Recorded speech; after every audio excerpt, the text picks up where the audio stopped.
പല മതങ്ങളിലും, സനാതനധർമ്മത്തിൽ മാത്രമല്ല ഒരുപാട് മതങ്ങളിലും വിശ്വാസങ്ങളിലും എപ്പോഴും ഊന്നി പറയുന്നൊരു കാര്യമുണ്ട്. കണ്ണേറ് അല്ലെങ്കിൽ ദൃഷ്ടിദോഷം, അതുപോലെ തന്നെ ജിഹ്വാദോഷം, നാവേറ് എന്നീ കാര്യങ്ങൾ, അതായത് കണ്ണേറ് നാവേറ് എന്നുള്ളത് സത്യമാണെന്ന് പലരും പറയാറുണ്ട്. പലരുടെയും അനുഭവമാണ്. എന്തിനേറെ പറയുന്നു, ദൈവവിശ്വാസം ഇല്ലാത്തവർ പോലും വിശ്വസിക്കുന്ന ഒരു കാര്യം ഈ മേൽ പറഞ്ഞ രണ്ട് കാര്യങ്ങളാണ്.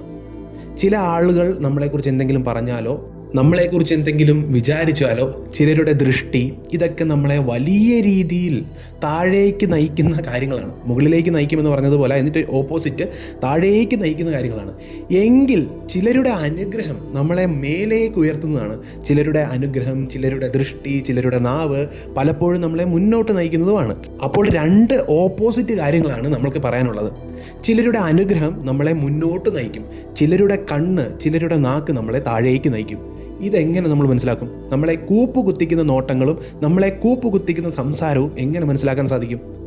നമ്മളിതിനു മുൻപ് പറഞ്ഞിട്ടുണ്ട്, ആത്മീയമായി ഒരു കാര്യം ചെയ്യുകയാണെങ്കിൽ, ഒരു നാമം ജപിക്കുകയാണെങ്കിൽ, ഒരു സ്തോത്രം ജപിക്കുകയാണെങ്കിൽ ഒരു കാരണവശാലും അതിനെക്കുറിച്ച് പുറത്ത് പറയരുത്. പുറത്ത് പറഞ്ഞാൽ ആ നാമജപം അവിടം കൊണ്ട് തീരും, പിന്നീട് നമുക്ക് ജപിക്കാൻ സാധിക്കില്ല എന്ന് നമ്മൾ ഇതിനു മുൻപ് പറഞ്ഞിട്ടുണ്ട്. അപ്പോൾ പലരും അത് വിശ്വസിച്ചില്ലെങ്കിലും ഒരുപാട് പേരുടെ കമൻറ്റ് കണ്ടപ്പോൾ പലരും വിശ്വസിച്ചു.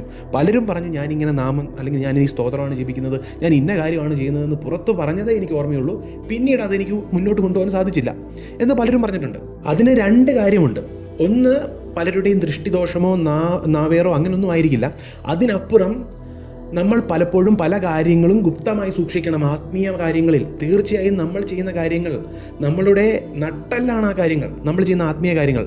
അത് പുറത്ത് കൊടുക്കുക എന്ന് പറയുന്നതിൻ്റെ അർത്ഥം തന്നെ നമ്മളെ അടിക്കാൻ നമ്മൾ വേറൊരാളുടെ കയ്യിൽ വടി കൊടുക്കുന്നത് പോലെയാണ്. അതുകൊണ്ട് ആത്മീയമായ കാര്യങ്ങൾ ഗുപ്തമായി സൂക്ഷിക്കുക. അത് നമ്മളും ഭഗവാനും തമ്മിലുള്ള ബന്ധമായി സൂക്ഷിക്കുക. ഇനി എന്തെങ്കിലും ഭഗവാനെക്കുറിച്ച് നമ്മൾക്ക് ഇഷ്ടമുള്ളവരോട് പറയണമെങ്കിൽ തന്നെ മറ്റൊരാളുടെ അനുഭവമായിട്ട് നമ്മൾ അവരോട് പറഞ്ഞു കൊടുക്കാം. ഇതൊക്കെ നമ്മൾ മനസ്സിലാക്കി. നമ്മളുടെ അനുഭവമാക്കി നമ്മൾ മറ്റുള്ള ആളുകളോട് പറയുമ്പോൾ ഒന്ന് നമ്മൾക്ക് അഹങ്കാരം വർദ്ധിക്കും, അതുപോലെ നമ്മളും ആ ഭഗവാനും തമ്മിലുള്ള ഒരു അകലം ഉണ്ടാകും. അതൊക്കെ കൊണ്ടും അതുപോലെ തന്നെ ഈ നാവേറ് അതൊക്കെ നമ്മൾ ചർച്ച ചെയ്തു. അതൊക്കെയും കാരണമാകാം ഇതിൽ നമ്മൾ ആത്മീയമായ കാര്യങ്ങൾ പുറത്ത് പറയുമ്പോൾ എന്ന് നമ്മൾ മനസ്സിലാക്കി. എങ്കിൽ ഇവിടെ നമ്മൾ സംസാരിക്കുന്നത് ആത്മീയ കാര്യമല്ല, ഭൗതിക കാര്യമാണ്. ഭൗതികമായി നമ്മൾ ഒരു കാര്യം ചെയ്യാൻ പോകുന്നതിന് മുൻപ്, ഒരു ശുഭകാര്യം സംഭവിക്കുന്നതിന് മുൻപ്, ഒരു വീട് വെക്കുന്നതിന് മുൻപ്, ഒരു ജോലി കിട്ടുന്നതിന് മുൻപ് പലരോടും പറയുമ്പോൾ അത് നടക്കാതെ വരുന്നത് നമ്മൾ കണ്ടിട്ടുണ്ട്. അതെന്താണ് കാരണം? അത് പലരും നമ്മളെക്കുറിച്ച് ചിന്തിക്കുന്നതാണ് കാരണം. അതായത് ഒരു ശുഭകാര്യത്തെക്കുറിച്ച് ഒരാളോട് പറയുകയാണെങ്കിൽ അയാൾ പ്രത്യക്ഷത്തിൽ നല്ല കാര്യം നല്ലപോലെ വരട്ടെ എന്ന് പറഞ്ഞാലും ഉള്ളിൻ്റെ ഉള്ളിൽ നമ്മളെക്കുറിച്ച് നകാരാത്മകമായ ചിന്തയാണ് അയാൾക്കുള്ളതെങ്കിൽ, അയാൾ പറയുന്നതെങ്കിൽ, അയാളുടെ നോട്ടത്തിലുള്ളതെങ്കിൽ തീർച്ചയായും അത് നമുക്ക് ഫലിക്കും. ഇത് ദൈവവിശ്വാസം ഇല്ലാത്തവർ പോലും വിശ്വസിക്കുന്ന ഒരു കാര്യമാണെന്ന് നമ്മൾ ഓർക്കണം. എല്ലാ മതങ്ങളിലും പറയുന്നൊരു കാര്യമാണ്. അതുപോലെ തന്നെ ദൈവവിശ്വാസം ഇല്ലാത്തവർ പോലും വിശ്വസിക്കുന്ന കാര്യമാണ്. ഇതൊക്കെ ഉള്ളതാണ്. ചിലരുടെ ദൃഷ്ടി, ചിലർ നമ്മളെക്കുറിച്ച് ചിന്തിക്കുന്ന രീതി, നമ്മൾ നശിച്ച് കാണണമെന്ന് ചിലർ വിചാരിക്കുമ്പോഴൊക്കെ അത് നമുക്ക് ഫലിക്കാറുണ്ട്. അതായത് നമ്മൾക്കൊരു നല്ല ജോലി കിട്ടാൻ പോവുകയാണെന്ന് നമ്മൾ ആരോടെങ്കിലും പറഞ്ഞാൽ അയാളുടെ ഉള്ളിൻ്റെ ഉള്ളിൽ ഒരു തോന്നൽ തോന്നി അവനത് കിട്ടരുത്, അവനത് സംഭവിക്കരുത് എന്ന് വിചാരിച്ചാൽ അയാളുടെ ആ ചിന്ത തന്നെ മതി. അയാൾ വേറൊന്നും ചെയ്യണമെന്നില്ല, വേറെ ഏതെങ്കിലും സ്ഥലത്ത് ചെന്ന് എന്തെങ്കിലും ചെയ്യണം, അതൊന്നും വേണ്ട. അയാൾ ചിന്തിച്ചാൽ പോലും അത് നമുക്ക് ഫലിക്കും. അതേസമയം നമ്മൾക്ക് നല്ലത് വരണമെന്ന് ആഗ്രഹിക്കുന്നവരുണ്ട്. ശ്രദ്ധിച്ചിട്ടില്ലേ? ചിലരുടെ അനുഗ്രഹം വാങ്ങിപ്പോയാൽ എത്ര വലിയ പ്രയാസമുള്ള കാര്യമാണെങ്കിലും അത് സംഭവിക്കും. അതായത് ചിലരുടെ നല്ല വാക്കുകളും കേട്ട് നല്ല രീതിയിലുള്ള അവരുടെ ഒരു സ്നേഹവും പ്രാർത്ഥനയും അനുഗ്രഹവും ഒക്കെ നേടി നമ്മൾ ഏതെങ്കിലും കാര്യത്തിന് പുറപ്പെട്ടാൽ വളരെ ശുഭമായ ഫലമുണ്ടാകുന്നത് പലപ്പോഴും നമ്മൾ ശ്രദ്ധിച്ചിട്ടുണ്ട്. അപ്പോൾ എങ്ങനെ മനസ്സിലാക്കും ആരാണ് നമ്മളെക്കുറിച്ച് മോശം വിചാരിക്കുന്നത്, ആരാണ് നമ്മളെക്കുറിച്ച് നല്ലത് വിചാരിക്കുന്നത്? തീർച്ചയായും ഇതിനെക്കുറിച്ച് മനസ്സിലാക്കാൻ സാധിക്കില്ല. അപ്പോൾ ഇവിടെ നമുക്ക് ചെയ്യാൻ പറ്റുന്ന ഒരേ ഒരു കാര്യമുള്ളൂ. ഇതിൻ്റെ ആത്മീയമായ പരിഹാരങ്ങൾ നമുക്ക് മറ്റൊരു വീഡിയോയിൽ ചർച്ച ചെയ്യാം. പക്ഷേ ഈ ഒരു വീഡിയോയിൽ നമ്മൾക്ക് പ്രാവർത്തികമായി ചെയ്യാൻ പറ്റുന്നൊരു കാര്യമുണ്ട്. വളരെ സിമ്പിളായിട്ട് തോന്നുമെങ്കിലും വളരെ പവർഫുള്ളായിട്ടുള്ളൊരു കാര്യമാണ്.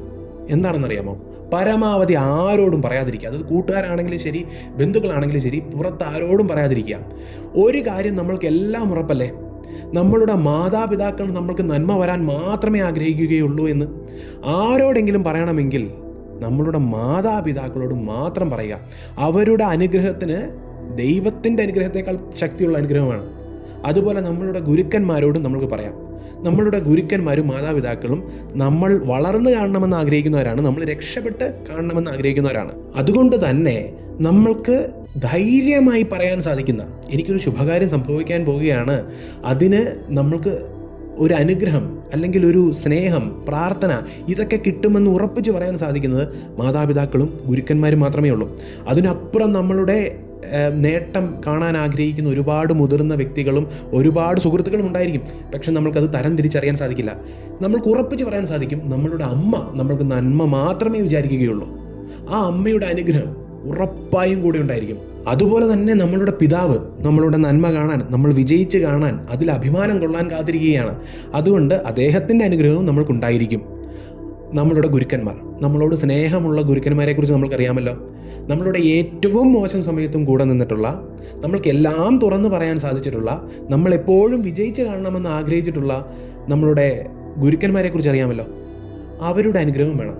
നമ്മൾ പണ്ട് പറഞ്ഞിട്ടുണ്ട് നരസിംഹ പുരാണത്തിൽ എങ്ങനെയാണ് ഗുരുക്കന്മാർ, എത്ര അനുഗ്രഹമാണ് ഗുരുവിൻ്റേത്, എത്രയാണ് പിതാവിൻ്റേത്, എത്രയാണ് മാതാവിൻ്റേത്, അത് കഴിഞ്ഞിട്ടാണ് ദൈവത്തിൻ്റേത് എന്ന് പോലും നമ്മൾ മനസ്സിലാക്കി. അപ്പോൾ മാതാ, പിതാ, ഗുരു, ദൈവം എന്നുള്ള ഈ അനുഗ്രഹമുണ്ടല്ലോ, അത് വലിയ അനുഗ്രഹമാണ്. ഇനി ദൈവത്തിൻ്റെ അനുഗ്രഹം വേണമെന്ന് പറഞ്ഞല്ലോ, അതിൽ ആരുടെയൊക്കെ അനുഗ്രഹങ്ങളാണ് നമുക്ക് വേണ്ടത്? നമ്മൾക്കൊരു ശുഭകാര്യം സംഭവിക്കാൻ പോവുകയാണ്, അല്ലെങ്കിൽ ഒരു നേട്ടം ഉണ്ടാകണം, നമ്മൾ പറഞ്ഞു മാതാപിതാക്കളോട് പറയാം. അതുപോലെ നമ്മളുടെ നന്മ ആഗ്രഹിക്കുന്ന ഗുരുക്കന്മാരുണ്ടെങ്കിൽ അവരോടും പറയാം. ഇവിടെ ശ്രദ്ധിക്കണം, നന്മ ആഗ്രഹിക്കുന്ന ഗുരുക്കന്മാരുണ്ടെന്ന് നമ്മൾക്ക് ബോധ്യമുണ്ടെങ്കിൽ അങ്ങനെയുള്ള ഗുരുക്കന്മാരോടും പറയാം. ഏതാണെങ്കിലും നമ്മളുടെ അച്ഛനും അമ്മയും ഉറപ്പായിട്ടും നമ്മളെ അനുഗ്രഹിക്കും. അതുകൊണ്ട് അവരോട് തീർച്ചയായിട്ടും പറയാം. അവരുടെ അനുഗ്രഹത്തിന് അത്രയും ശക്തിയും ഉണ്ടായിരിക്കും. വേറെ ആരോട് പറഞ്ഞില്ലെങ്കിൽ ആ 2 പേര് മതി നിങ്ങളുടെ ജീവിതം മാറ്റിത്തരാൻ. ഇനി ദൈവത്തിൻ്റെ കാര്യം പറഞ്ഞല്ലോ, ഇതിൽ വേറൊരു കാര്യമുണ്ട്. നമ്മളുടെ നന്മ ആഗ്രഹിക്കുന്ന പലരും ഉണ്ടെന്ന് നമ്മൾ പറഞ്ഞു, നമ്മുടെ നാട്ടിൽ തന്നെയുണ്ട്. പക്ഷെ ആരാണെന്ന് നമ്മളെങ്ങനെ മനസ്സിലാക്കും? ചില ആളുകളുടെ ചിന്ത മതി, ചിന്തയ്ക്ക് അത്രയും ശക്തിയുണ്ട്. ഒന്ന് ചിന്തിച്ചാൽ മതി, അവൻ നശിച്ചു പോട്ടെ. അപ്പോൾ നമ്മൾക്ക് ആരെയും അറിയില്ല മാതാപിതാക്കളെ ഒഴിച്ച്. അതുപോലെ തന്നെ ഇവിടെ നമ്മൾ മനസ്സിലാക്കേണ്ട വേറൊരു കാര്യമുണ്ട്. ഇങ്ങനെ ചിന്തിക്കുക മാത്രമല്ല, അതിനനുസരിച്ച് വേറെ വല്ല കാര്യങ്ങൾ ചെയ്താലോ, ആ വിചാരമോ, അതൊക്കെ നമ്മൾ വിശ്വസിക്കുന്ന ആളുകളാണെങ്കിൽ, വിശ്വസിക്കുന്നവർക്ക് വിശ്വസിക്കാം, അല്ലാത്തവർക്ക് വേണ്ട. അങ്ങനെയുള്ളവരാണെങ്കിലോ, അതുകൊണ്ട് പുറത്ത് പറയാതിരിക്കുന്നതാണ് ഏറ്റവും നല്ലത്. ഇനി മാതാപിതാക്കളുടെ അനുഗ്രഹം നമ്മളെ ഉയരത്തിലെത്തിക്കുമെന്ന് പറഞ്ഞു. ഇനി ആരുടെയൊക്കെ അനുഗ്രഹമാണ് നമ്മളെ ഉയരത്തിലെത്തിക്കുന്നത്? എന്തെങ്കിലും ശുഭം നടക്കാൻ പോകുകയാണെങ്കിൽ, ശുഭകാര്യം സംഭവിക്കാൻ പോകുകയാണെങ്കിൽ, നമ്മളുടെ ദേശദേവൻ്റെയും കുലദേവൻ്റെയും അനുഗ്രഹം, പൂർവികരുടെ അനുഗ്രഹം, ഇത് നമ്മളെ ഉയരത്തിലെത്തിക്കും. നമ്മളുടെ ദേശദേവനുണ്ടെങ്കിൽ ആ ദേശദേവൻ്റെ, നമ്മൾ താമസിക്കുന്ന സ്ഥലം ഏതാണോ, അവിടുത്തെ ക്ഷേത്രം ഏതാണോ, ആ ക്ഷേത്രത്തിൻ്റെ അധിപതിയായി നിൽക്കുന്ന ദേവൻ ഏതാണോ, ആ ദേവൻ്റെ മുന്നിൽ ചെന്ന് നമ്മൾ ആദ്യം പറയണം. അതിന് നന്ദി സൂചകമായി എന്തെങ്കിലും വഴിപാടോ ഭഗവാൻ എന്തെങ്കിലും നേർച്ചയോ ചെയ്യണം. അതുപോലെ തന്നെ കുലദേവിയുടെ അടുത്ത് പോയിരിക്കണം. ഇത് ഏറ്റവും വലിയ കാര്യമാണ്. എന്തെങ്കിലും ശുഭം നടക്കുന്നതിന് മുൻപ് കുലദേവിയുടെ അടുത്ത് പോയാൽ അവിടെ നിങ്ങൾക്ക് കിട്ടുന്നൊരു അനുഗ്രഹം ഉണ്ടല്ലോ, അത് ഒരിടത്തും കിട്ടില്ല. ആ അനുഗ്രഹം മതി നിങ്ങൾ ഒരിക്കലും പ്രതീക്ഷിക്കാത്ത വിജയമുണ്ടാകാൻ. അതായത് നമ്മൾക്കൊരു ജോലി കിട്ടുമെന്ന് നമ്മൾ പ്രതീക്ഷിച്ചു, അല്ലെങ്കിൽ അതിനൊരു സാധ്യതയുണ്ട്, അതുകൊണ്ട് കുലദേവിയുടെ അടുത്ത് പോയെങ്കിൽ ഏറ്റവും നല്ല പൊസിഷനിൽ നമ്മളെ കൊണ്ടിരുത്തും. നമ്മൾ ആ ജോലിക്ക് വളരെ സാധാരണമായിട്ടാണ് കയറുന്നതെങ്കിലും വലിയ രീതിയിൽ നമ്മളെ ഉയർത്തും. അതുകൊണ്ട് കുലദേവി, ദേശദേവൻ അല്ലെങ്കിൽ ദേശദേവി, നമ്മളുടെ മാതാപിതാക്കൾ, ഇത്രയും പേരുടെ അനുഗ്രഹം മതി നമ്മൾക്ക്.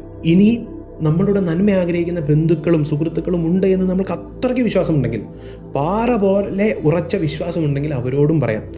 നന്മ ആഗ്രഹിക്കുന്നവരോട് പറയുന്നത് നന്മ നമ്മൾക്ക് വന്നു ചേരാൻ കാരണമാകും. അതേപോലെ തന്നെ നമ്മളുടെ തിന്മ ആഗ്രഹിക്കുന്നവരോട് ഒരിക്കലും നമ്മൾ ഒരു കാര്യവും പറയാൻ പാടില്ല. പലരും മറ്റു പലരെയും സങ്കടപ്പെടുത്താനാണെന്ന് വിചാരിച്ചുകൊണ്ട്, അതായത് എനിക്ക് ജോലി കിട്ടുമെന്ന് അറിയുമ്പോൾ എൻ്റെ ശത്രു സങ്കടപ്പെടുമല്ലോ എന്ന് വിചാരിച്ചുകൊണ്ട് പലരും എനിക്കൊരു ജോലി കിട്ടാൻ പോവുകയാണ് എന്നൊക്കെ ശത്രുക്കളോടൊക്കെ ചെന്ന് പറയാറുണ്ട്. നമ്മളെ ഇഷ്ടമില്ലാത്തവരോട് ഇന്ന് പറയാറുണ്ട്. അത് നിങ്ങൾ കാണിക്കുന്ന ഏറ്റവും വലിയ മണ്ടത്തരമാണ്. ഇനി നമ്മളുടെ സുഹൃത്തുക്കളാണെന്ന് നമ്മൾ വിചാരിക്കുന്ന പലരും ചിലപ്പോൾ നമ്മൾക്ക് അത്ര നല്ല സുഹൃത്തുക്കളല്ലെങ്കിൽ, നമ്മളുടെ അത്രയും നന്മ ആഗ്രഹിക്കുന്നവരല്ലെങ്കിൽ അത് നമുക്ക് പറയാൻ സാധിക്കില്ല. പക്ഷെ ഉത്തമ ബോധ്യമുണ്ട്, എനിക്കൊരാൾ നന്മയല്ലാതെ വേറെ ഒന്നും വിചാരിക്കില്ലെന്ന് ഉത്തമ ബോധ്യമുണ്ടെങ്കിൽ, അത്രയ്ക്ക് ബോധ്യമുണ്ടെങ്കിലൊക്കെ പറയാം. അതായത് അത്രയ്ക്ക് ബോധ്യം വേണം, അത്രയ്ക്കും ഒഴിച്ചുകൂടാൻ പറ്റാത്ത ആളുകളായിരിക്കണം, അത്രയും നമ്മളെ സഹായിച്ചവരായിരിക്കണം, അല്ലെങ്കിൽ അത്രയും നമ്മളോട് സ്നേഹമുണ്ടെന്ന് ബോധ്യമുള്ളവരായിരിക്കണം. അല്ലാത്ത പക്ഷം ഏറ്റവും നല്ലത് മാതാപിതാക്കളോടും ഞാൻ മേൽ പറഞ്ഞ കുലദേവിയോടും ദേശദേവനോടും നമ്മൾക്ക് ഇഷ്ടമുള്ള ദേവനോടുമൊക്കെ അവരുടെ അനുഗ്രഹവും വാങ്ങി അവരോടും കാര്യങ്ങൾ പറഞ്ഞ് അവർക്ക് വേണ്ടതും ചെയ്തു കൊടുത്ത് അവരെയും സന്തോഷിപ്പിച്ച് നമ്മളും സന്തോഷിക്കുന്നതാണ് ഏറ്റവും നല്ലത്. അപ്പോൾ ഇതിൽ വിശ്വാസമുള്ളവർ ഒരു കാര്യം അറിയണം, നാട്ടുകാരോടും അല്ലെങ്കിൽ വീട്ടുകാരോടും ഒക്കെ എല്ലാവരോടും, ആരെന്നില്ലാതെ എല്ലാവരോടും കൊട്ടി ഘോഷിക്കാൻ പാടില്ല എനിക്കൊരു നല്ല കാര്യം സംഭവിക്കാൻ പോകുന്നതിന് മുൻപ്. നമ്മൾക്കൊരു നല്ല കാര്യം സംഭവിക്കാൻ പോകുന്നതിന് മുൻപ് ആരെന്നറിയില്ലാതെ നാട്ടിൽ മൊത്തം പ്രചരിപ്പിക്കാൻ പാടില്ല. നമ്മളോട് ഇഷ്ടമുള്ളവർ, നമ്മൾക്ക് നന്മ വരണമെന്ന് ആഗ്രഹിക്കുന്നവർ, അങ്ങനെയുള്ളവരോട് മാത്രമേ നമ്മൾ പറയാൻ സാധിക്കുകയുള്ളൂ, അല്ലെങ്കിൽ അങ്ങനെ പറയാൻ പാടുള്ളൂ. അങ്ങനെ പറഞ്ഞെങ്കിൽ മാത്രമേ നന്മ സംഭവിക്കുകയുള്ളൂ. ഉറപ്പായി നന്മ സംഭവിക്കും. അങ്ങനെ നമ്മളുടെ വിജയം കാത്തിരിക്കുന്ന ഒരുപാട് പേരുണ്ടെങ്കിൽ, നമ്മളുടെ വിജയത്തിൽ സന്തോഷിക്കുന്ന ഒരുപാട് പേരുണ്ടെങ്കിൽ, അവരുടെ അനുഗ്രഹം മതി നമ്മളെ ലോകത്തിൻ്റെ നെറുകയിലെത്തിക്കാൻ. അതേസമയം നമ്മളുടെ തിന്മ ആഗ്രഹിക്കുന്നവരുണ്ടെങ്കിൽ ആ ഒറ്റ കാര്യം മതി നമ്മളെ തോൽവിയുടെ പടുകുഴിയിലെത്തിക്കാൻ. ഇത് വിശ്വസിക്കുന്നവർക്ക് വിശ്വസിക്കാം, അല്ലാത്തവർക്ക് വേണ്ട. അഹോബിലം.